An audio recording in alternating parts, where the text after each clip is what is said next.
이 녹음 테이프가 뭐야? 왜 어머니 금고에서 이런 게 나오지? 먼지가 두껍게 앉은 카세트 테이프, 라벨에는 돌아가신 어머니의 필체로 서진이라고만 적혀 있었습니다. 재생 버튼을 누른 순간 20년 전 이혼한 전처의 목소리가 흘러나왔습니다. 시어머니께서 이혼하지 않으면 태주를 상속에서 완전히 빼겠다고 하셨어요. 그 순간 재벌 회장 강태주는 의자에서 일어나지도 못한 채 그대로 굳어버렸습니다. 20년간 믿어왔던 진실이 전부 거짓이었다는 걸 이제야 알게 된 겁니다. 그리고 녹음 속에는 더 충격적인 비밀이 남아 있었습니다. 사연 시작하기 전에 구독 눌러주시면 새로운 사연을 매일 받아보실 수 있어요. 오늘의 사연 시작합니다. 한성그룹 본사 45층 회장실, 오후의 햇살이 통유리창을 타고 비스듬히 들어오는 시각이었습니다. 비서실장 오정환이 두 손으로 작은 상자 하나를 들고 회장실 문을 열었습니다. 회장님, 선대 사모님 금고 이중 바닥에서 이것이 나왔습니다.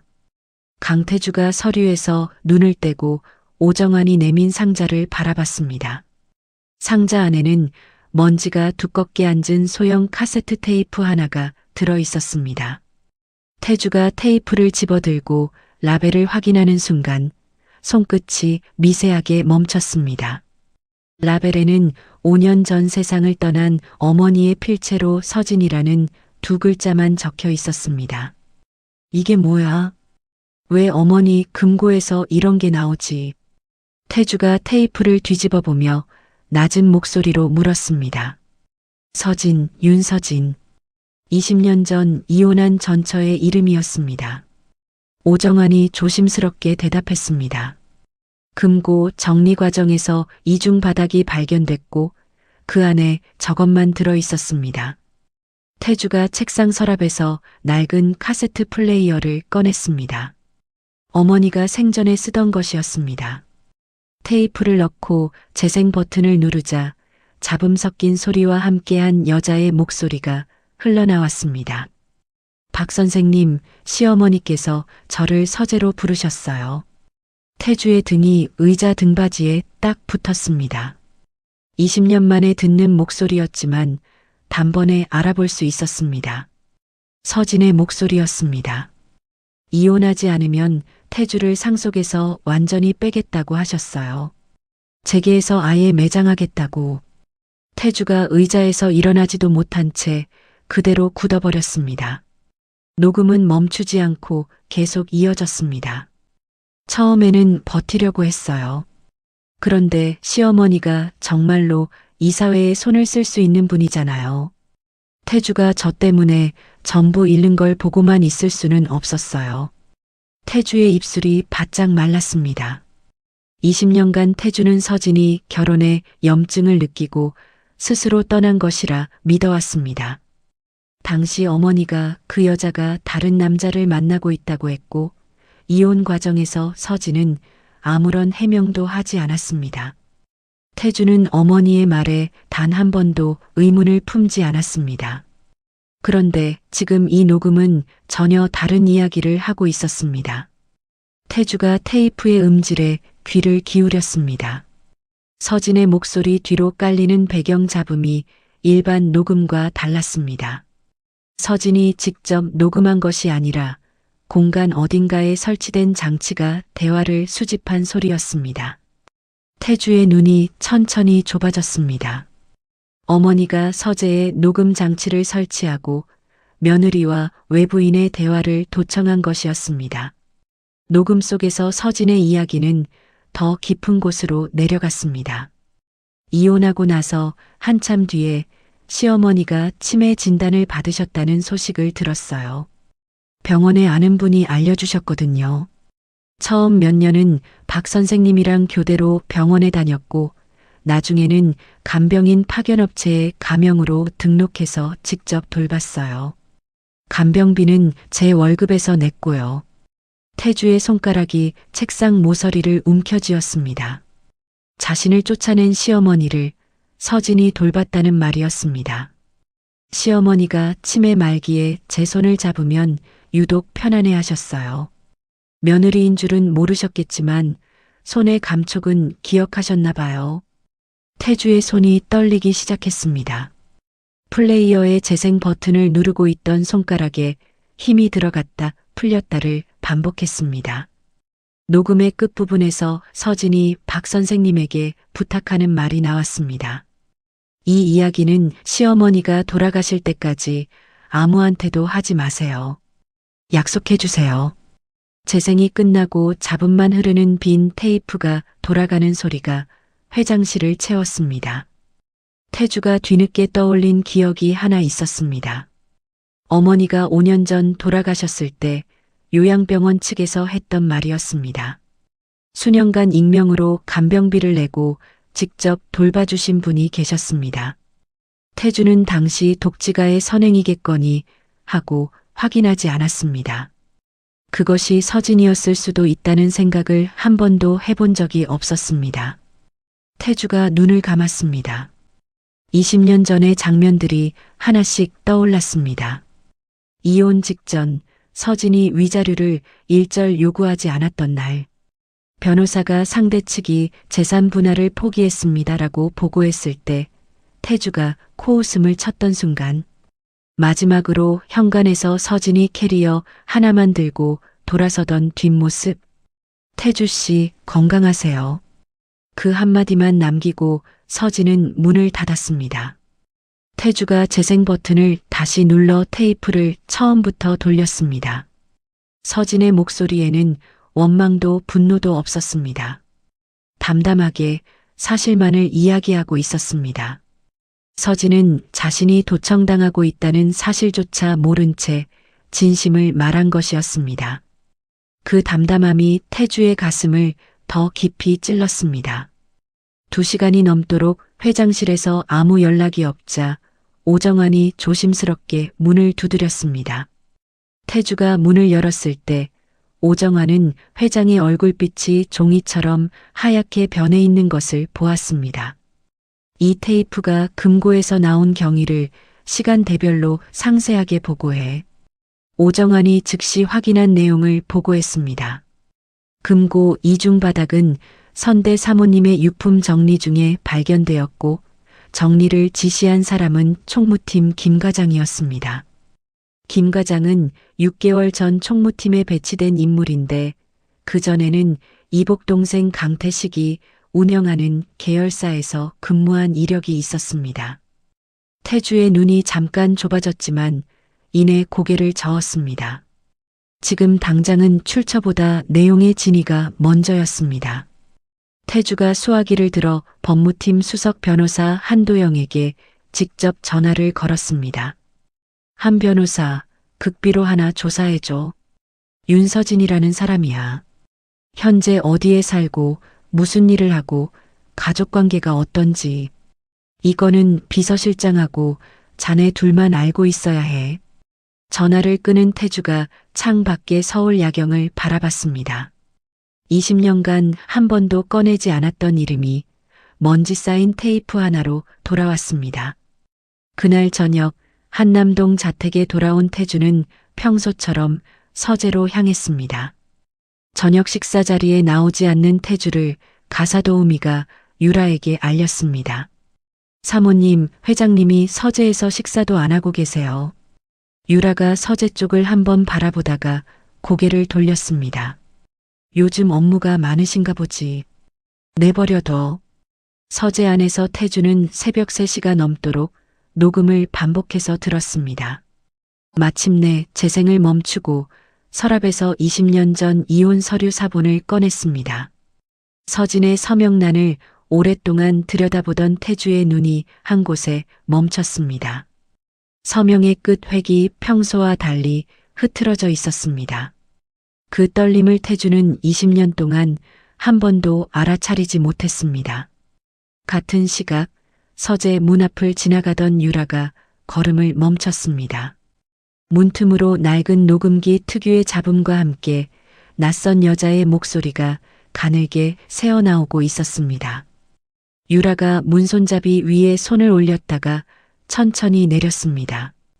유라의 얼굴 위로 알 수 없는 불안이 스쳐 지나갔습니다. 다음 날 아침 유라가 식탁에 앉아 태주를 기다렸습니다. 오전 7시, 결혼 30년 동안 한 번도 어긴 적 없는 아침 식사 시간이었습니다. 7시 10분이 지나고 7시 20분이 지나도 태주는 나오지 않았습니다. 유라가 자리에서 일어나 서재 문을 열었습니다. 태주가 서재 소파에 구겨진 자세로 앉아 있었습니다. 충혈된 눈, 풀어헤친 넥타이, 그리고 테이블 위에 놓인 낡은 카세트 테이프와 오래된 서류가 유라의 눈에 들어왔습니다. 여기서 밤을 새운 거야? 태주가 느릿하게 고개를 들었습니다. 회사 일이야. 신경 쓰지 마. 태주가 그 말만 하고 테이블 위 서류를 뒤집어 놓았습니다. 유라의 눈이 뒤집힌 서류 모서리에 잠깐 머물렀습니다. 30년을 함께 산 남편이 아침 식사를 거른 적도, 서재에서 밤을 새운 적도 단 한 번 없었습니다. 유라가 서재를 나서며 가사도우미를 불렀습니다. 서재 청소할 때 테이블 위에 뭐가 있는지 잘 봐도. 이틀 뒤 법무팀 수석 변호사 한도영이 회장실을 찾았습니다. 한도영이 얇은 서류 봉투를 태주 앞에 놓으며 보고를 시작했습니다. 윤서진, 현재 충남 서천군 읍내에서 서진약국이라는 소규모 약국을 운영하고 있습니다. 20평 남짓한 곳이고 혼자 운영합니다. 이혼 후 재혼 이력 없고 직계 가족도 없습니다. 태주의 손가락이 서류 위에서 멈췄습니다. 한도영이 이어서 말했습니다. 추가로 확인한 사항이 있습니다. 서진 씨가 이혼 후 서울 근교에서 약국에 다니며 간병을 병행하다가 선대 사모님이 돌아가신 뒤 서천으로 내려가 지금의 약국을 열었습니다. 그리고 건강보험 기록에 만성피로와 신장 쪽 소견이 여러 차례 잡혀 있습니다. 태주가 서류를 내려놓고 의자 등받이에 깊이 기대 앉았습니다. 한때 대학병원 약사로 촉망받던 서진이 시골 읍내 약국 한 칸이 전부인 삶을 살고 있었습니다. 위자료를 한 푼도 받지 않은 채 간병비까지 자기 월급으로 치렀다면 20년 동안 서진이 어떤 살림을 해왔는지 계산할 필요도 없었습니다. 태주가 자리에서 일어났습니다. 오정환, 차 준비해. 서천으로 간다.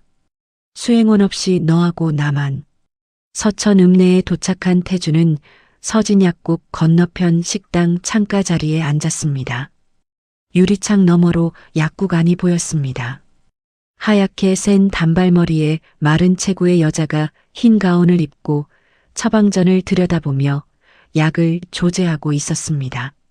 서진이었습니다. 점심때쯤 동네 어르신 한 분이 약국 카운터에서 지갑을 뒤적이며 난처한 표정을 지었습니다. 서진이 손을 내저으며 약 봉투를 할머니 손에 쥐어주었습니다. 할머니가 연신 고개를 숙이며 약국 문을 나섰습니다. 태주가 1시간 넘게 자리를 뜨지 못했습니다. 밥그릇은 그대로였고 식은 국물 위로 기름이 굳어가고 있었습니다. 태주가 결국 약국 안으로 들어가지 않은 채 식당을 나섰습니다. 차에 올라탄 태주가 창밖을 바라보며 말했습니다. 오늘 일정 아무한테도 말하지 마. 오정환이 백미러로 회장의 얼굴을 살폈습니다. 분노와 자책이 뒤섞여 일그러진 표정이었습니다. 태주가 서천에 다녀온 같은 날 저녁 유라가 가사도우미를 불렀습니다. 서재 청소할 때 뭐 봤어? 테이블 위에 서류가 있었는데요. 윤서진이라는 이름이 적혀 있었고 메모지에 충남 서천이라는 지명이 있었습니다. 유라의 손이 무릎 위에서 꽉 쥐어졌습니다. 윤서진, 결혼 초기에 시어머니가 한번 꺼낸 이름이었습니다. 남편의 전처. 유라가 곧바로 아들 현우에게 전화를 걸었습니다.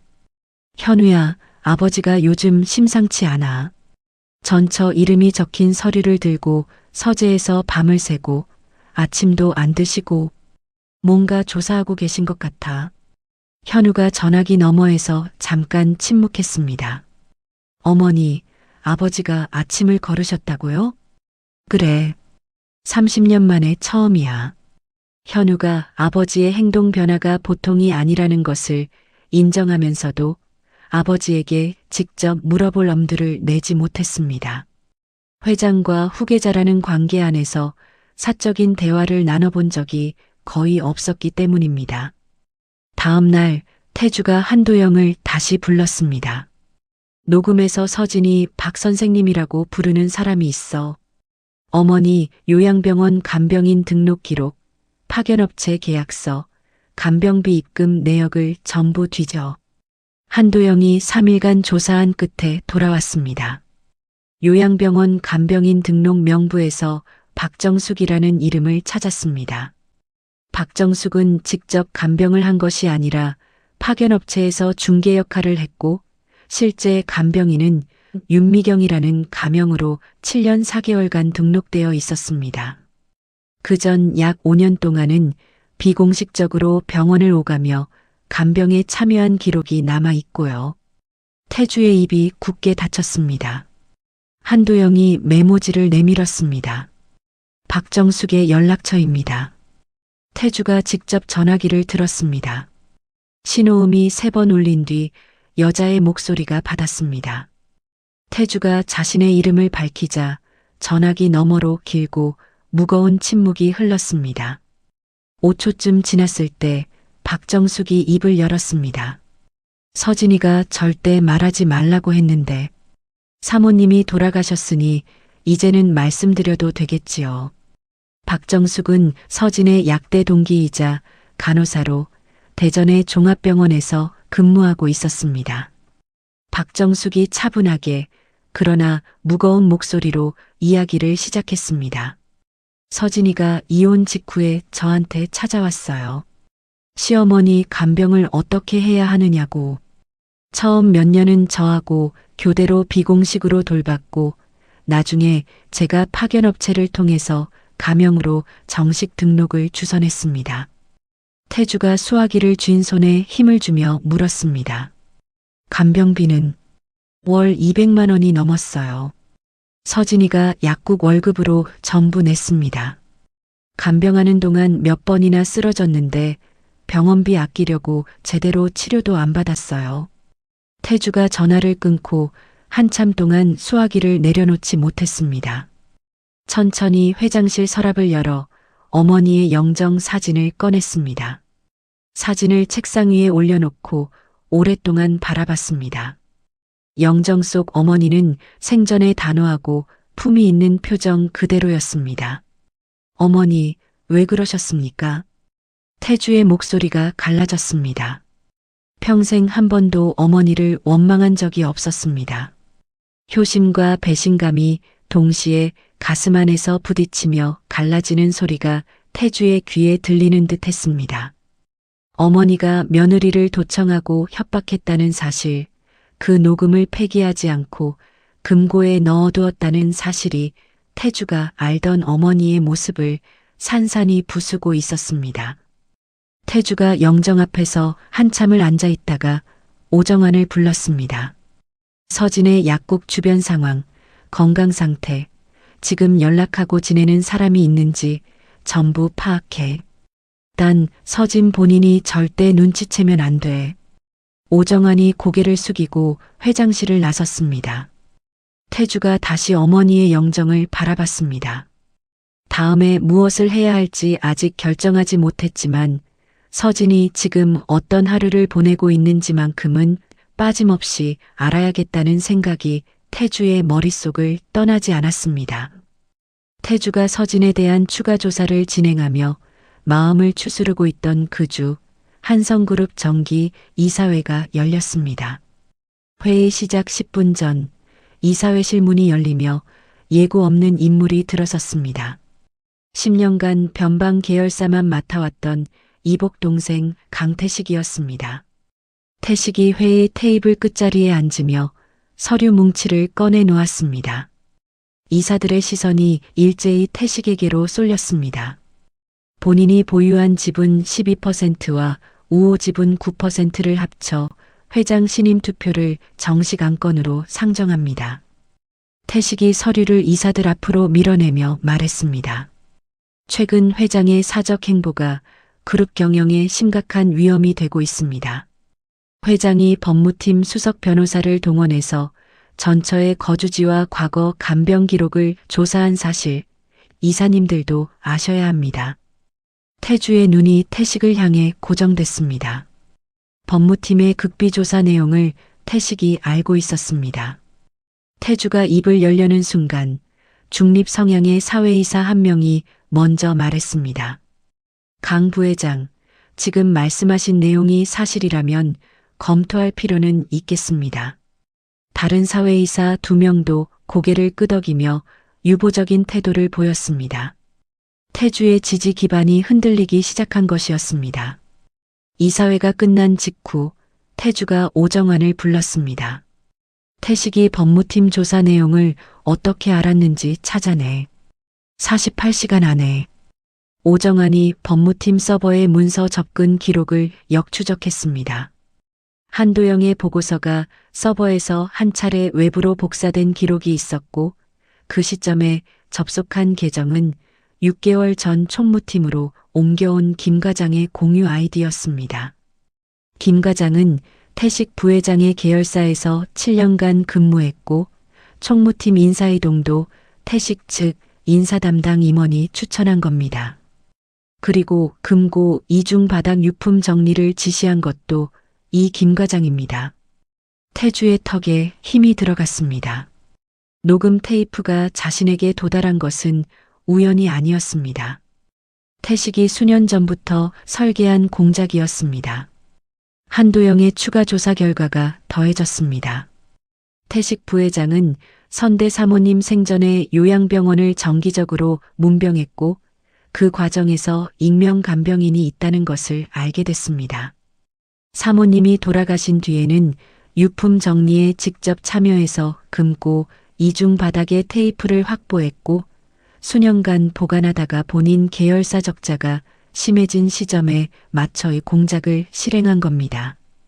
태주가 창밖을 바라보며 낮은 목소리로 말했습니다. 경제지 기사는 이미 나갔습니다. 내일 아침 포털 메인에 올라갑니다. 태식 측 홍보 담당이 기자에게 사전에 자료를 넘긴 흔적이 있습니다. 다음 날 아침 온라인 포털 메인에 기사가 떴습니다. 한성그룹 회장, 전처 뒷조사에 회사 자원 투입 논란. 태식의 측근이자 이사인 장병호가 태주를 별도로 찾아왔습니다. 회장님, 녹음 내용이 밖으로 나가면 선대 사모님의 도청과 며느리 축출이 전부 드러납니다.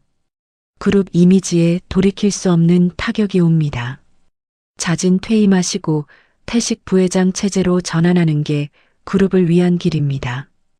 태주가 장병호의 얼굴을 똑바로 바라봤습니다. 내 퇴임은 이사회가 결정할 일이지 당신이 제안할 일이 아니야. 장병호가 입을 다물고 회장실을 나섰습니다. 기사가 퍼지면서 유라에게도 연락이 쏟아지기 시작했습니다. 지인들의 전화, 인터넷 기사의 댓글, 모임 대화방의 메시지가 유라의 휴대전화를 채웠습니다. 유라가 저녁에 서재문을 열고 태주 앞에 섰습니다. 도대체 그 여자가 뭔데 이 집안을 이렇게 흔드는 거야? 유라의 목소리가 떨리고 있었습니다. 태주가 의자에서 일어나며 말하려 했습니다. 유라, 이건 네가 생각하는 것과 다르다. 어머니가. 이유가 뭐든 상관없어. 유라가 태주의 말을 잘랐습니다. 이유가 뭐든 지금 이 가정이랑 그룹이 흔들리는 건 똑같아. 듣고 싶지 않아. 유라가 서재문을 닫고 나갔습니다. 유라의 분노 안에는 단순한 질투만 있는 것이 아니었습니다. 30년 결혼 생활 동안 남편이 전처에 대해 단 한마디도 꺼내지 않으면서 자신에게는 늘 사무적인 태도만 보여왔습니다. 그 오랜 결핍을 전처의 갑작스러운 등장이 정면으로 건드린 것이었습니다. 현우가 어머니의 전화와 경제지 기사를 모두 확인한 뒤 아버지를 직접 찾아갔습니다. 태주가 현우 앞에 카세트 플레이어를 놓고 재생 버튼을 눌렀습니다. 녹음이 끝날 때까지 현우는 한마디도 하지 못했습니다. 태주가 플레이어를 끄며 말했습니다. 이게 사실이라면 아버지는 20년간 잘못된 믿음 속에 살았던 거고 할머니가 한 사람의 인생을 무너뜨린 거다. 현우의 얼굴이 굳었습니다. 어린 시절 기억 속 할머니는 자애롭고 단호한 분이었습니다. 그 할머니가 도청과 협박까지 했다는 이야기를 곧바로 받아들일 수 없었습니다. 아버지, 이 녹음이 조작된 거 아닙니까? 삼촌 쪽에서 만든 것일 수도 있지 않습니까? 태주가 고개를 끄덕였습니다. 내 말이 틀린 건 아니다. 하지만 박정숙이라는 증인의 증언이 있고 요양병원 간병 기록, 가명 등록 서류, 녹음의 음질 특성까지 전부 녹음 내용을 뒷받침하고 있어. 현우가 입을 다물었습니다. 증거의 무게 앞에서 더 반론을 꺼낼 수가 없었습니다. 며칠 뒤 재계 모임 자리에서 태식이 유라 옆에 앉았습니다. 태식이 와인잔을 기울이며 자연스럽게 말을 꺼냈습니다. 형수님, 형이 전처한테 감정적으로 돌아간 것 같아서 걱정입니다. 형수님하고 현우 조카의 그룹 내 입지가 위태로워질 수 있어요. 유라가 태식의 얼굴을 가만히 바라봤습니다. 태식의 말을 곧이곧대로 믿지는 않았습니다. 하지만 남편이 자신에게는 아무것도 설명하지 않으면서 전처 문제에 시간과 회사 자원을 쏟고 있다는 현실이 태식의 말에 무게를 더해주고 있었습니다. 유라가 집으로 돌아온 뒤 태주와 마주쳐도 먼저 말을 걸지 않았습니다. 두 사람 사이에 벽이 한 겹 더 올라가고 있었습니다. 이사회의 압박, 유라의 냉전, 언론의 시선이 동시에 태주를 조이고 있었습니다. 태주가 서진 약국의 전화번호를 눌렀습니다. 신호음이 4번 울린 뒤 서진이 받았습니다. 서진 약국입니다. 태주가 잠깐 숨을 고르고 말했습니다. 나야. 강태주. 전화기 너머로 짧은 침묵이 흘렀습니다. 서진의 목소리가 돌아왔습니다. 회장님, 저는 20년 전에 끝난 사람입니다. 지금 연락하시면 회장님만 곤란해져요. 연락하지 마세요. 전화가 끊겼습니다. 태주가 수화기를 내려놓고 한참을 바라보다가 오정환에게 말했습니다. 차 준비해. 서천으로 간다. 이틀 뒤 태주가 서진 약국 앞에 섰습니다. 유리문 너머로 서진이 조제대에서 약을 정리하고 있었습니다. 서진이 고개를 들어 유리문 밖에 태주를 발견하고 순간 놀랐지만 곧 표정을 가다듬었습니다. 서진은 약국 문을 열지 않았습니다. 태주가 약국 앞 벤치에 앉으며 말했습니다. 문 열어줄 때까지 여기 있겠다. 오후 내내 양복 차림의 남자가 약국 앞에 앉아 있는 모습을 읍내 사람들이 힐끔거리며 지나갔습니다. 해가 기울고 저녁이 되었습니다. 서진이 셔터를 내리기 직전 약국 문을 열었습니다. 들어와요.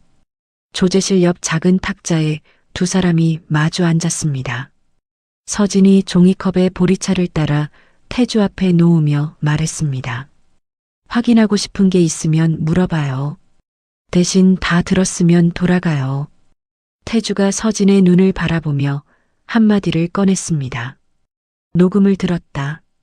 서진의 손이 찻잔 위에서 멈췄습니다.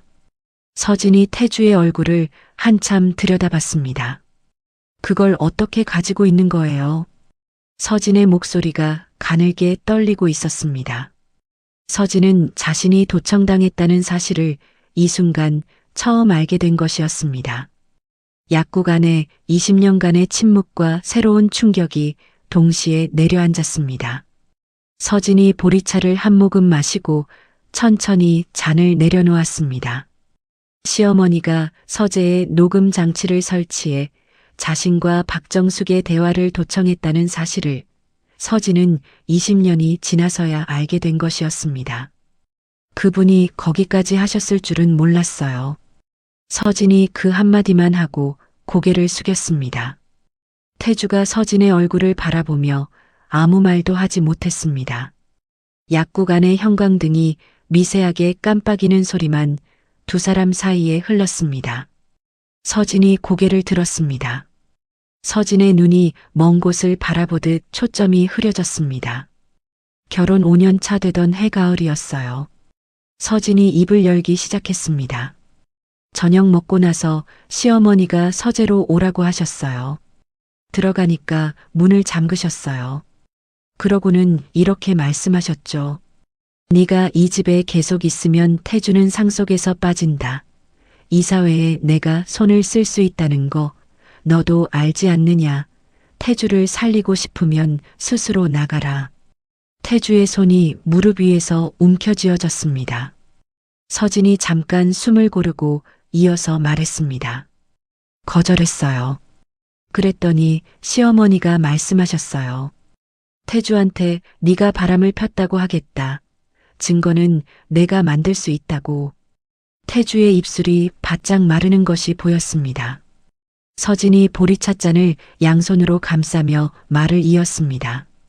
며칠 동안 잠을 못 잤어요. 시어머니가 빈말을 하시는 분이 아니라는 건 알았지만 정말 그렇게까지 하실까 싶기도 했고, 그런데 며칠 뒤에 자택복도를 지나가다가 시어머니가 전화하시는 걸 들었어요. 이사회 핵심 인사 두 분한테 직접 전화해서 며느리 문제를 정리하겠다고 하시더라고요. 서진이 잔을 내려놓았습니다. 서진의 손끝이 미세하게 떨리고 있었습니다. 그때 알았어요. 내가 버티면 태주가 회사도 잃고 사회적으로도 끝난다는 걸. 그래서 이혼을 결심했어요. 태주가 목소리를 간신히 짜내며 물었습니다. 왜 나한테 한마디도 안 했어?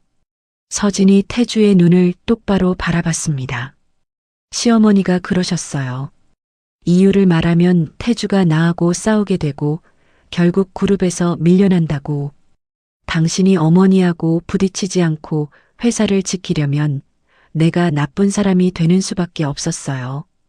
태주가 고개를 떨구었습니다. 두 손으로 얼굴을 감싸고 한참을 그 자세로 있었습니다. 서진이 자리에서 일어나 약국 선반에서 물컵을 하나 가져와 태주 앞에 놓았습니다. 태주가 얼굴에서 손을 떼고 물을 한 모금 마셨습니다. 서진이 다시 자리에 앉으며 말했습니다. 간병 이야기도 할게요. 이혼하고 서울 근교에서 약국에 취직해서 살고 있었어요. 그러다 박정숙한테 연락이 왔어요.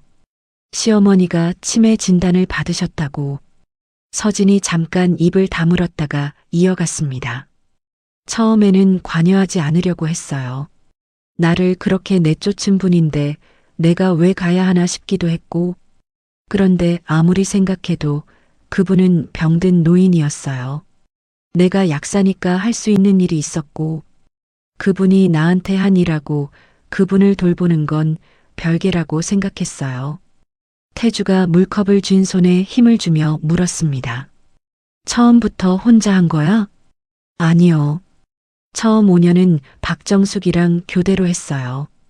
정숙이가 간호사니까 밤 근무 끝나고 와서 교대하고 저는 약국 쉬는 날에 가고, 그러다가 체계적으로 해야 할 것 같아서 정숙이가 파견업체를 통해 제 가명으로 정식 등록을 해줬어요.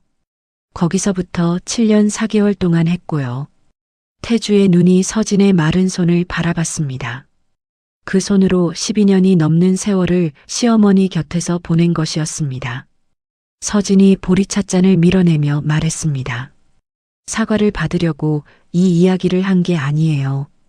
녹음을 들었다면 오해 속에 사는 것보다 진실을 아는 편이 낫다고 생각했으니까. 서진이 태주의 눈을 한번 보고 시선을 내렸습니다. 확인했으면 이제 돌아가요. 지금 가정을 지켜요. 태주가 입을 열었습니다. 서진아, 미안하. 서진이 손을 저었습니다. 그 말은 하지 마요. 서진의 목소리가 가늘게 흔들렸습니다. 그 말을 들으면 내가 20년 동안 버틴 이유가 무너져요. 태주가 입을 다물었습니다. 더 이상 말을 이을 수 없었습니다. 태주가 자리에서 일어나 약국 문 앞까지 걸어갔습니다. 문을 열고 한 발 나서다가 한 번 뒤를 돌아봤습니다. 서진은 이미 조제대 앞에 서서 약 정리를 하고 있었습니다. 마치 아무 일도 없었다는 듯이 일상으로 돌아간 서진의 등이 형광등 불빛 아래 더 마르게 보였습니다. 서천에서 돌아온 다음 날 아침 태주가 식탁에 먼저 앉아 유라를 기다렸습니다. 유라가 식탁으로 나와 태주의 얼굴을 보더니 걸음을 멈췄습니다. 또 서천에 다녀온 거야? 태주가 고개를 끄덕였습니다. 유라가 맞은편에 앉자 태주가 처음으로 입을 열었습니다. 녹음 테이프의 내용, 어머니의 도청과 협박, 서진의 이혼 경위, 12년이 넘는 간병, 그리고 어제 서진에게서 직접 확인한 이야기까지 태주가 순서대로 말했습니다. 유라의 표정이 여러 번 바뀌었습니다. 처음에는 분노, 이어서 당혹, 시어머니의 도청과 협박 부분에서는 유라의 눈이 한순간 멀어졌습니다. 유라 역시 시어머니의 엄격한 통제 아래에서 30년을 살아왔기 때문이었습니다. 태주의 이야기가 끝나자 유라가 날카롭게 물었습니다.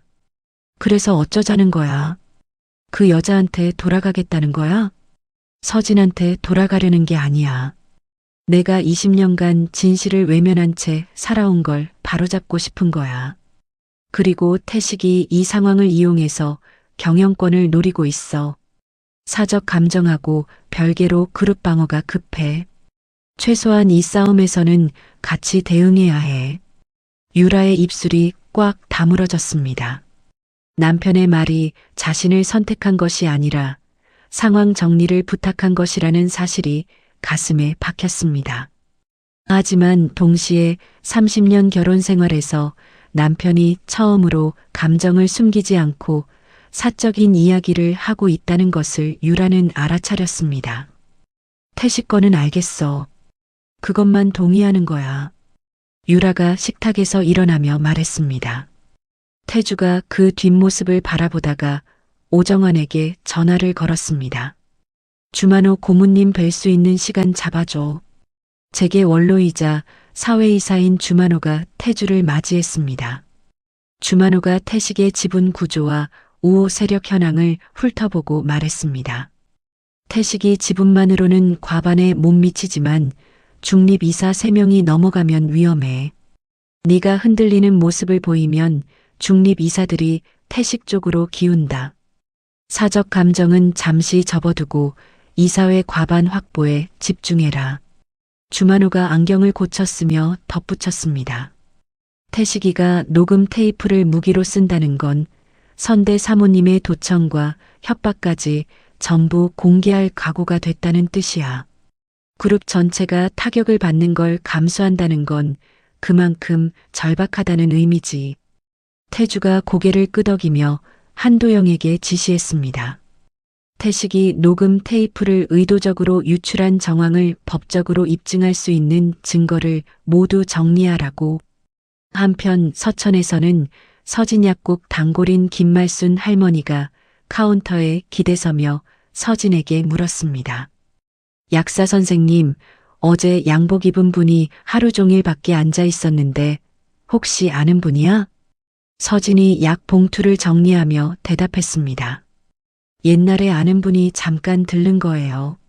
신경 쓸 거 없어요, 할머니. 김말순 할머니가 고개를 갸웃거리며 약국을 나갔습니다. 서진이 약국 문이 닫히는 것을 확인하고 휴대전화를 꺼냈습니다. 태주에게 짧은 문자를 보냈습니다. 다시는 직접 오지 마세요.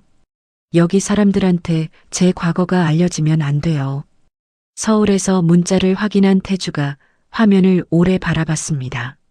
서진의 부탁을 존중하기로 했지만 서진이 혼자 감당해온 세월을 이대로 묻어둘 수는 없다는 생각이 태주의 머릿속을 떠나지 않았습니다. 같은 날 저녁 현우가 태주의 서재 문을 두드렸습니다. 아버지, 할머니 요양병원 간병인 등록 기록을 제가 직접 열람했습니다. 태주가 고개를 들었습니다. 현우가 서류 봉투를 꺼내며 말했습니다. 가명 윤미경, 정식 근무기간 7년 4개월. 간병비 출처는 서울 근교 약국 사업자명의 계좌. 정식 등록 전에도 병원 방문자 명부에 수년간 기록이 남아 있었습니다. 현우가 서류를 내려놓고 아버지의 눈을 바라봤습니다. 총 12년이 넘는 기간입니다. 한 사람이 삶을 통째로 쓴 거예요. 아버지를 회장이 아니라 한 사람으로서 처음으로 이해하게 된 것 같습니다. 태주가 아들의 얼굴을 한참 바라봤습니다. 경영권 분쟁보다 더 깊은 곳에서 위로가 올라오는 것을 태주가 느꼈습니다. 한성그룹 임시 이사회가 소집된 날 회의실 공기가 무거웠습니다. 태주가 이사들 앞에 서류 뭉치를 올려놓았습니다. 법무팀 한도영이 준비한 증거 패키지였습니다. 김 과장이 법무팀 서버에 접속해서 극비 보고서를 복사한 접속 기록입니다. 김 과장의 총무팀 인사이동이 태식 부회장 계열사 인사 담당의 추천으로 이루어졌다는 내부 문서입니다. 태식 부회장이 선대 사모님 유품 정리에 직접 참여해서 금고 이중 바닥에 테이프를 확보한 정황 기록입니다. 그리고 경제 전문지 기자와 태식 측 홍보 담당 사이의 사전 접촉 기록입니다. 한도영이 서류를 한 장씩 넘기며 설명할 때마다 이사들의 표정이 굳어갔습니다. 태식이 자리에서 몸을 일으키며 반격했습니다. 내부 정보 유출 건은 별개 사안이고 형의 사정 문제가 그룹 경영에 위험이 된다는 본질은 변하지 않습니다. 태식의 말이 끝나기 무섭게 주만호 고문이 입을 열었습니다. 강태식 부회장, 경영자의 개인사를 경영권 탈취의 도구로 쓴 것이야말로 그룹에 대한 실질적 위험이야. 이사회의 신뢰를 훼손한 당사자가 누구인지는 지금 이 증거가 말해주고 있어. 주만호의 목소리가 회의실 전체를 눌렀습니다. 중립 성향이었던 사회이사 3명 중 2명이 주만호의 발언 이후 태주 지지로 돌아섰습니다. 신임 투표 안건은 찬성 21%, 반대 58%, 기권 21%로 부결됐습니다. 태식이 의자를 밀고 일어섰습니다. 회의실을 나서며 태주와 눈이 마주쳤지만 아무 말 없이 고개를 돌렸습니다.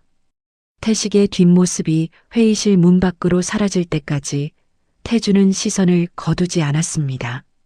이사회 직후 태주가 한도영에게 지시했습니다. 김 과장은 서버 무단 접근건으로 사내 징계 절차를 밟아. 태식한테는 당장 법적 조치는 하지 마. 상황을 좀 보겠다. 한도영이 고개를 갸웃거렸습니다. 부회장에 대해서도 조치를 안 하십니까? 태식이 계열사 적자 때문에 벼랑 끝에 몰린 거라는 건 나도 안다. 이복 동생을 완전히 밀어버리는 게 그룹한테도 나한테도 득이 안 돼. 태주가 창밖을 바라보며 말했습니다. 한도영이 고개를 숙이고 회장실을 나섰습니다. 경영권을 안정시킨 태주가 책상 위에 서류 하나를 펼쳤습니다. 한성그룹 사회공헌재단의 의료 취약지역 지원 사업 기획안이었습니다. 태주가 재단 이사회를 소집하여 첫 거점으로 충남 서천을 선정하고 서진에게 공식 서신을 보냈습니다.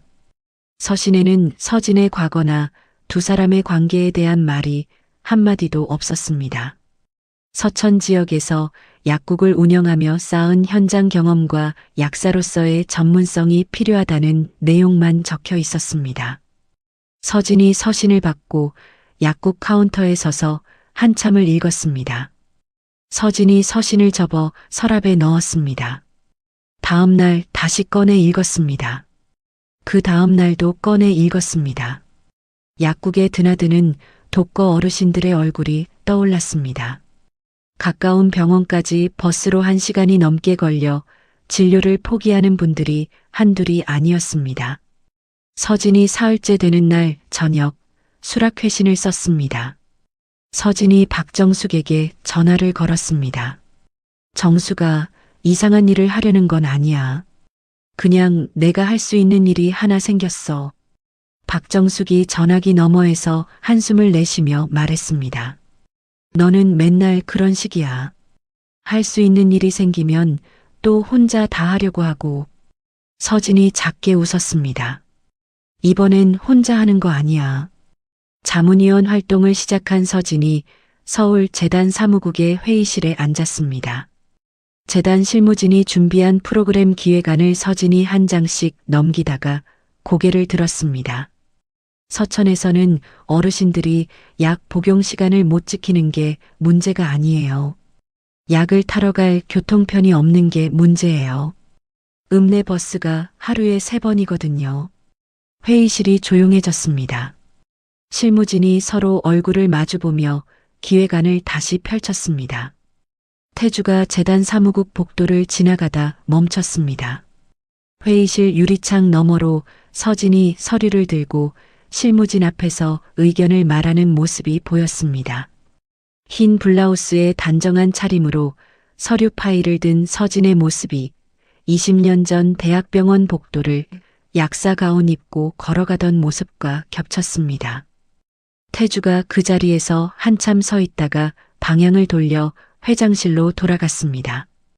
유라가 재단 사무국 직원을 통해 전처가 자문위원으로 위촉됐다는 소식을 들었습니다. 유라가 저녁에 현우를 불렀습니다. 결국 그 여자를 그룹 안으로 끌어들인 거야? 현우가 어머니 앞에 앉으며 말했습니다. 어머니, 아버지는 그분한테 빚진 걸 갚으려는 거지 돌아가려는 게 아닙니다. 재단 업무라는 형식을 택한 것도 어머니를 생각해서예요. 유라가 아들의 얼굴을 바라봤습니다. 즉각 반박하지 못했습니다. 유라가 자리에서 일어나며 말했습니다. 네가 아버지 편을 드는 건 알겠다. 하지만 나도 이 집에서 30년을 살았어. 재단 주간 서천 의료봉사 첫 행사 날이었습니다. 서진이 읍내 문화센터에서 독거 어르신들의 약 복용 상담을 진행하고 있었습니다. 서진이 한 할머니의 약 봉투에 큰 글씨로 복용 시간을 적어주며 할머니의 손을 잡아주었습니다. 태주가 행사장 뒤편에 서서 그 모습을 지켜봤습니다. 김말순 할머니가 서진 옆으로 다가와 말했습니다. 약사 선생님, 오늘 서울에서 큰 분들이 왔다면서. 선생님이 대단한 사람이었구만. 서진이 웃으며 손을 내저었습니다. 아니에요, 할머니. 저는 그냥 약사예요. 태주의 시선이 서진의 손에 머물렀습니다. 약 봉투에 글씨를 쓰고 할머니 손을 잡아주고 처방전을 확인하는 그 손. 20년간 남을 돌보는 방식으로 자기 삶을 지탱해온 사람의 손이었습니다. 행사가 끝난 뒤 태주와 서진이 약국 앞 벤치에 나란히 앉았습니다. 저녁 하늘이 붉게 물들고 있었습니다. 서진이 하늘을 바라보며 조용히 말했습니다. 이런 일을 할 수 있게 해줘서 고마워요. 약국에만 있었으면 몰랐을 텐데 내가 할 수 있는 일이 아직 있더라고요. 태주가 같은 하늘을 바라보며 짧게 답했습니다. 고마운 건 나야. 두 사람은 더 이상 말을 잇지 않았습니다. 읍내 골목에 저녁 불빛이 하나둘 켜지기 시작했습니다. 두 사람 사이에 원망도 미련도 아닌 오래 얼어붙어 있던 것이 조용히 녹아내리고 있었습니다. 서울로 돌아가는 차 안에서 태주가 오정환에게 말했습니다. 서천 의료봉사를 일회성으로 끝내지 말고 상설 프로그램으로 확대하는 방안을 재단 사무국에 검토하라고 전해. 오정환이 고개를 끄덕이며 메모했습니다. 태주가 창밖으로 스쳐 지나가는 충남 들판을 바라봤습니다. 같은 저녁 유라가 자택 거실에 혼자 앉아 있었습니다. 태주가 서천 행사에 간 날의 일정표가 테이블 위에 놓여 있었습니다. 유라가 오랜 친구에게 전화를 걸었습니다. 내가 30년을 살았는데 남편이 전처 문제로 이렇게까지 해. 그런데 이상하게 남편이 지금 가장 사람답게 보여. 유라가 전화를 끊고 거실 창밖을 바라봤습니다. 한남동 야경이 유리창에 비치고 있었습니다. 서천 의료봉사 행사가 끝나고 한 달이 지났습니다. 재단 상설 프로그램 기획회의가 서울 사무국에서 열리던 날이었습니다. 서진이 발표 자료를 넘기며 지역 순회약 배달 시스템을 설명하던 중이었습니다. 서천 읍내에서 외곽 마을까지 왕복 시간이. 서진의 말이 끊겼습니다. 서진이 한 손으로 테이블 모서리를 잡으며 몸을 기울였습니다. 실무진 한 명이 자리에서 벌떡 일어났습니다. 선생님, 괜찮으세요? 서진이 대답하지 못한 채 의자에서 미끄러지듯 쓰러졌습니다. 회의실이 순식간에 소란스러워졌고 직원 한 명이 119에 신고했습니다. 서진은 인근 대학병원 응급실로 실려갔습니다. 검사 결과를 확인한 담당 의사가 서진의 병실로 들어왔습니다. 윤서진님, 신장 기능이 많이 나빠져 있습니다. 이전에도 신장 쪽 소견을 받으신 적이 있는데 관리를 안 하신 거죠? 서진이 고개를 끄덕였습니다. 바쁘다 보니 미루게 됐어요. 의사가 차트를 내려놓으며 말했습니다. 솔직하게 말씀드리겠습니다. 지금 상태로는 6개월 안에 신장을 이식받거나 그게 안 되면 투석을 시작해야 합니다. 투석으로 가더라도 합병증 위험이 높은 상황이라 이식이 가능하다면 이식을 권합니다. 서진이 천장을 바라보며 아무 말도 하지 않았습니다. 수년간 약국 월급으로 간병비를 치르면서 자기 몸은 뒷전이었습니다. 서천에 정착한 뒤에도 약국 운영과 봉사를 병행하며 정기 검진을 계속 미뤘습니다. 그 세월이 고스란히 몸에 쌓여 있었습니다. 태주가 재단 사무국장의 긴급 보고를 받고 병원으로 달려갔습니다. 병실 앞에 도착했을 때 재단 직원이 태주를 막아섰습니다. 회장님, 서진 선생님이 전해달라고 하셨습니다. 오지 마세요. 이건 제 몸의 문제이고 회장님이 관여할 일이 아닙니다. 태주가 병실 문 앞에서 멈춰 섰습니다. 서진의 자존심을 태주는 알고 있었습니다. 태주가 병실 안으로 들어가지 않고 복도에서 한도영에게 전화를 걸었습니다. 이 병원 신장 쪽 최고 전문의 진료를 확보해. 대신 서진이 특혜를 받고 있다고 느끼지 않게 재단 직원 건강관리 프로그램 형식으로 처리하고. 한도영이 전화기 너머에서 잠깐 침묵하다가 대답했습니다. 알겠습니다. 서진의 입원 소식은 재단 직원들 사이로 퍼져나갔습니다. 며칠 뒤 온라인에 기사가 올라왔습니다. 한성그룹 회장의 전처, 재단 근무 중 쓰러져 20년 만에 재회 뒤 무슨 일이. 기사에는 두 사람의 이혼 시점, 서진이 위자료를 받지 않았다는 사실, 서천에서 홀로 살아왔다는 내용이 담겨 있었습니다. 댓글창에는 진짜 사랑이다와 재벌 회장의 과거 여자 관리라는 말이 뒤섞여 올라왔습니다. 유라가 기사를 읽고 곧장 태주의 서재로 갔습니다. 재단 일을 맡긴 것까지는 참았어. 그런데 이제 언론이 당신하고 그 여자를 연결시키고 있어. 이 결혼을 계속할 의미가 있는 건지 당장 대답해. 태주가 유라의 눈을 바라보며 말했습니다. 이 결혼을 끝내려는 게 아니야. 하지만 서진이 20년 동안 이 가문 때문에 희생한 것에 대한 책임을 피할 수는 없어. 지금 서진은 쓰러져서 병원에 있고 돌봐줄 가족이 한 명도 없는 상태야. 유라의 입술이 떨렸습니다. 당신이 솔직한 건 알겠어. 근데 솔직하다고 해서 상처가 안 되는 건 아니야. 유라가 침실로 들어가며 문을 닫았습니다. 태주가 닫힌 문을 바라보다가 천천히 고개를 돌렸습니다. 며칠 뒤 유라가 친정 어머니를 찾아갔습니다. 차를 마시며 유라가 처음으로 남편과 전처 이야기를 꺼냈습니다. 친정어머니가 찻잔을 내려놓으며 말했습니다. 30년을 살았으면 네가 그 집의 기둥이다. 기둥이 흔들리면 집이 무너져. 화가 나면 화를 내되 집을 나서지는 마라. 유라가 어머니의 얼굴을 바라봤습니다. 당장 동의할 수는 없었지만 다음 행동을 좀 더 천천히 생각해 보기로 했습니다. 병원에서는 담당 의사의 설명이 태주 측에 전달되었습니다. 신장 이식이 장기적으로 생존율과 삶의 질 모두에서 유리합니다. 6개월 안에 적합한 기증자를 찾지 못하면 투석을 시작하더라도 합병증 위험이 상당합니다. 태주가 그 말을 듣고 병원 예약 전화를 걸었습니다. 자신의 신장 적합성 검사를 받겠다는 예약이었습니다. 오정환이 이를 알게 되어 태주 앞에 섰습니다. 회장님, 62세의 전신마취 수술은 의학적으로 위험합니다. 이 사실이 알려지면 그룹 주가하고 경영 안정성에 직접 타격이 옵니다. 태주가 오정환의 말을 듣고도 검사 예약을 취소하지 않았습니다. 오정환이 현우에게 연락했습니다. 현우가 아버지의 서재로 들어왔습니다.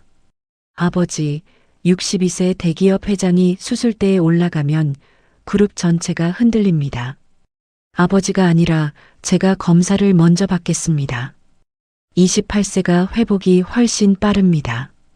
태주가 아들의 얼굴을 바라보며 말했습니다. 너는 서진하고 아무 관계도 없는 사람이다. 현우가 한 발짝 앞으로 다가서며 대답했습니다. 할머니가 저지른 일의 대가를 그분 혼자 치르게 할 수는 없습니다. 저는 할머니의 손자입니다. 이건 가문의 빚입니다. 태주가 아들의 눈을 들여다봤습니다. 후계자의 눈이 아니었습니다. 한 사람으로서의 결의가 담긴 눈이었습니다. 서진은 현우의 기증 제안을 전해 듣자 병상에서 몸을 일으켰습니다. 그 젊은 사람은 저하고 아무 관계도 없어요. 만난 적도 없는 사람 몸에 칼을 대는 걸 내가 어떻게 받아들여요. 이건 내 병이고 내가 감당할 일이에요. 서진의 눈가가 젖어 있었지만 목소리는 단호했습니다. 같은 시각 서천에서 무작정 기차를 타고 올라온 김말순 할머니가 병실 앞에 나타났습니다. 약사 선생님, 맨날 우리는 챙기면서 왜 본인 몸은 안 챙겨? 선생님 없으면 우리는 누가 약 챙겨줘? 김말순 할머니가 서진의 손을 잡고 울먹였습니다. 서진이 할머니의 등을 토닥이며 아무 말도 하지 못했습니다. 현우의 적합성 검사가 진행되었습니다. 혈액형 검사와 조직 적합성 검사, 교차 반응 검사까지 모두 통과했습니다. 담당 의사가 결과를 전하며 말했습니다. 의학적으로 이상적인 조건입니다. 현우가 아버지를 찾아가 결과를 보고했습니다. 할머니가 그분한테 진 빚을 손자인 제가 갚고 싶습니다. 태주가 아들의 눈을 바라봤습니다. 태주의 눈시울이 천천히 붉어졌습니다. 평생 남 앞에서 눈물을 보이지 않던 사람이었습니다.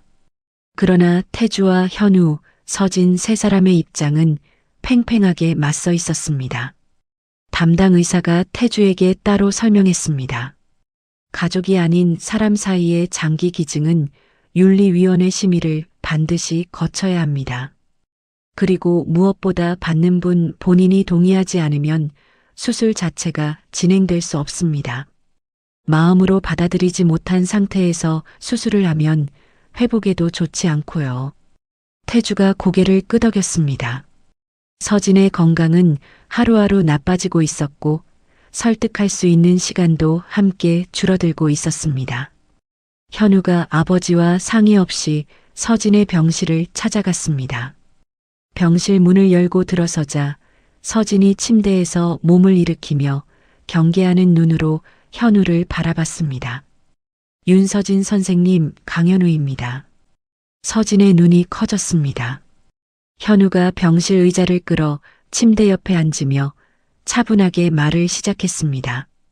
할머니 요양병원 간병 기록을 제가 직접 열람했습니다.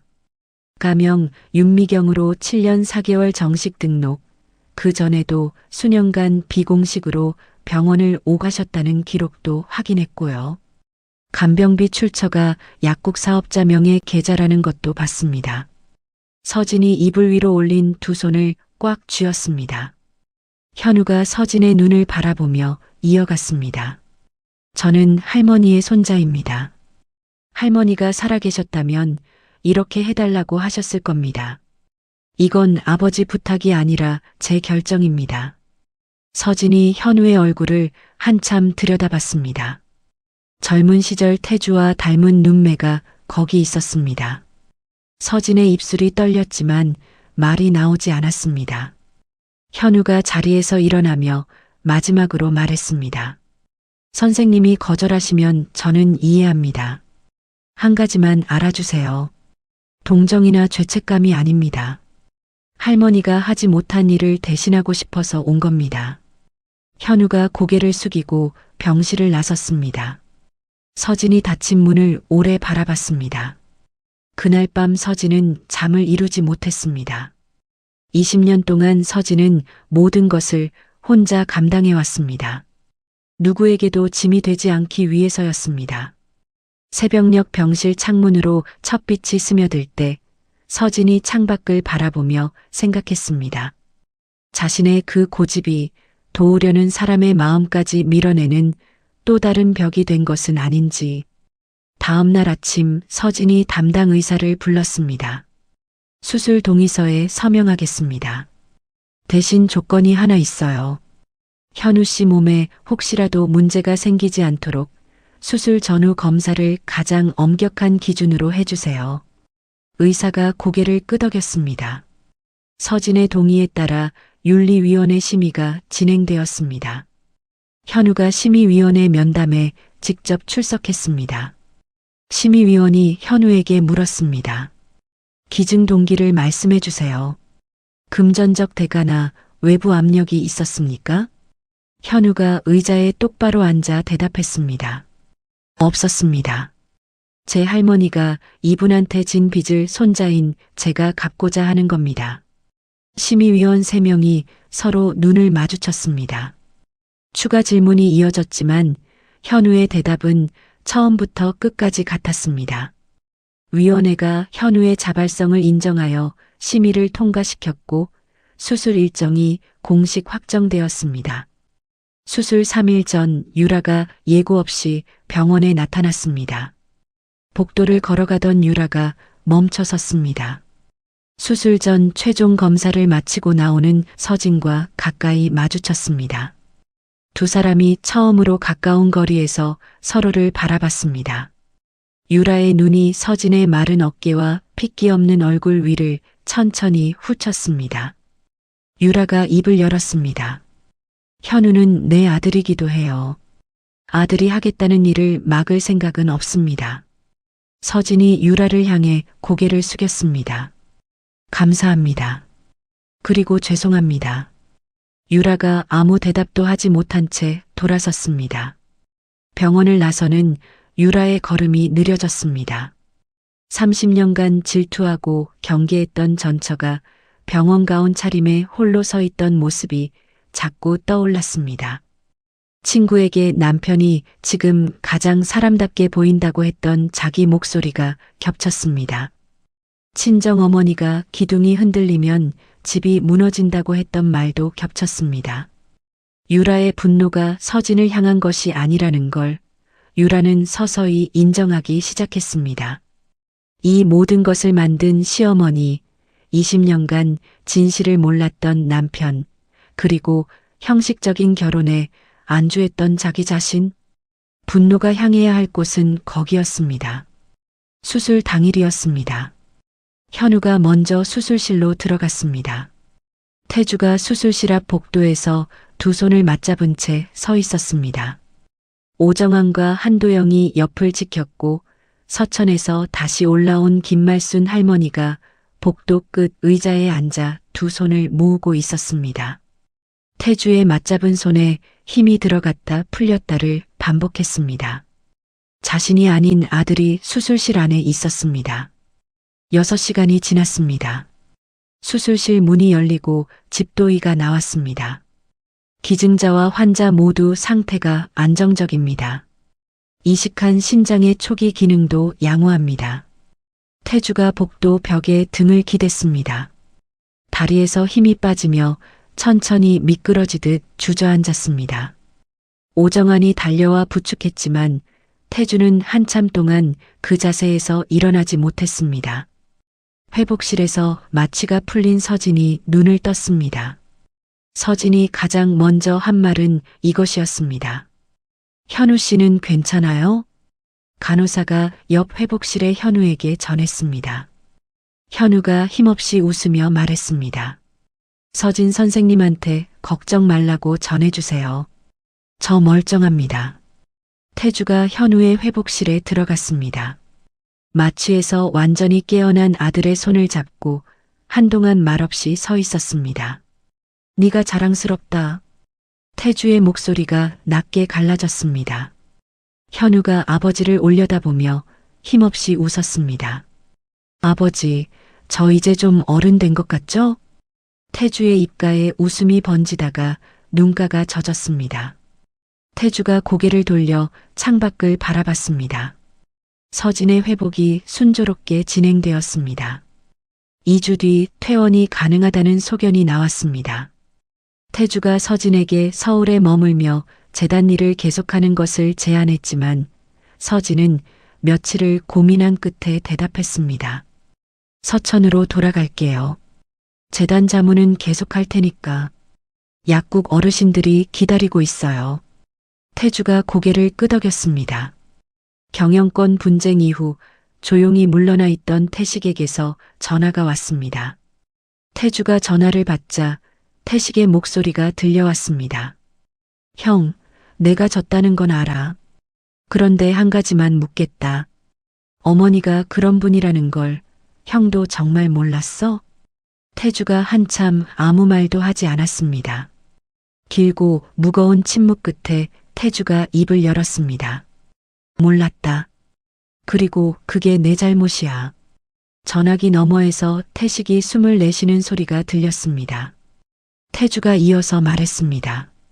내 계열사 적자 문제, 내가 모르는 줄 알았냐? 경영 정상화에 대해 이야기할 준비가 되면 연락해라. 태식이 아무 대답 없이 전화를 끊었습니다. 태주가 수화기를 내려놓고 창밖을 바라봤습니다. 퇴원 후 서천으로 돌아가는 서진을 태주가 직접 차로 데려다 주었습니다. 서진이 차창 밖으로 스쳐 지나가는 충남 들판을 바라보며 말했습니다. 20년 전에는 캐리어 하나 들고 혼자 이 길을 걸었는데 오늘은 누가 태워주니까 다르네요. 서진이 작게 웃었습니다. 태주가 핸들을 잡은 손에 힘을 주며 아무 말도 하지 않았습니다. 백미러에 비친 태주의 눈이 붉게 젖어 있었습니다. 차가 서천 읍내로 접어들었습니다. 셔터가 내려진 서진 약국의 간판이 보이기 시작했습니다. 서진이 서천으로 돌아온 지 석 달이 지났습니다.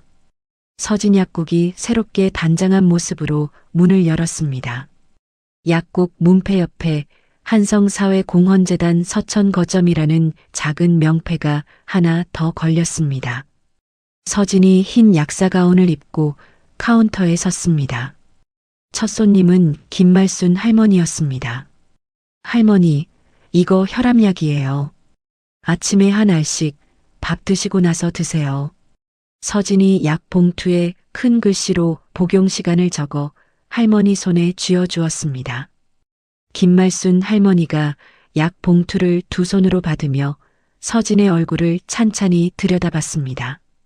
약사 선생님 얼굴에 살이 좀 붙었네. 다행이야, 다행이야.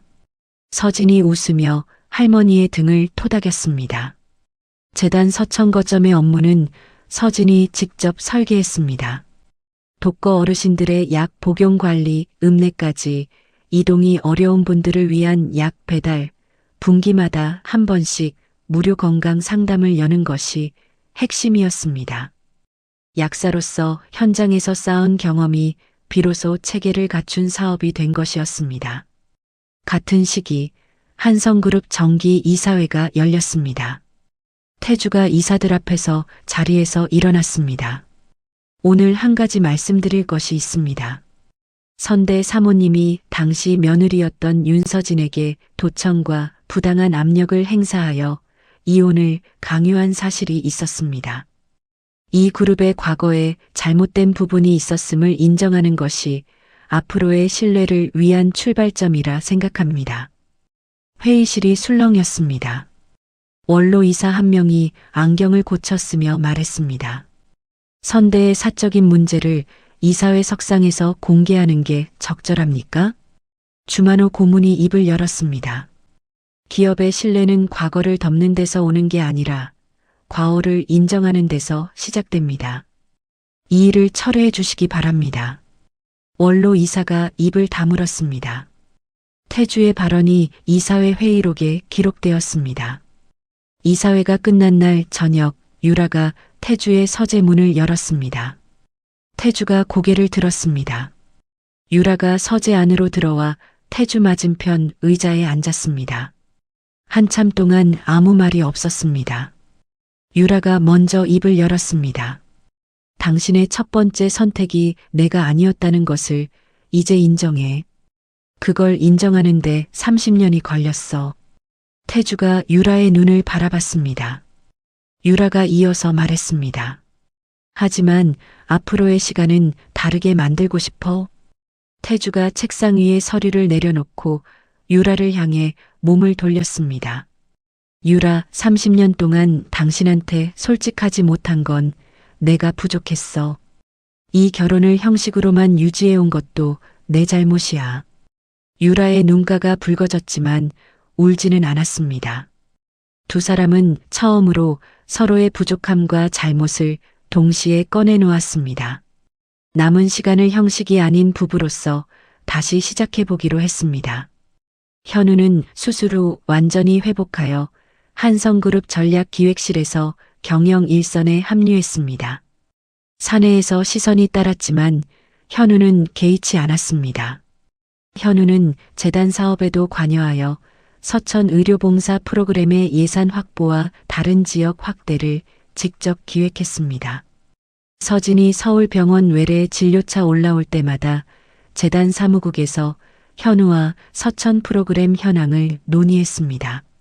서진이 현우에게 현장 경험에서 우러난 조언을 건네며 두 사람 사이에 혈연이 아닌 존중에 기반한 관계가 자리를 잡아갔습니다.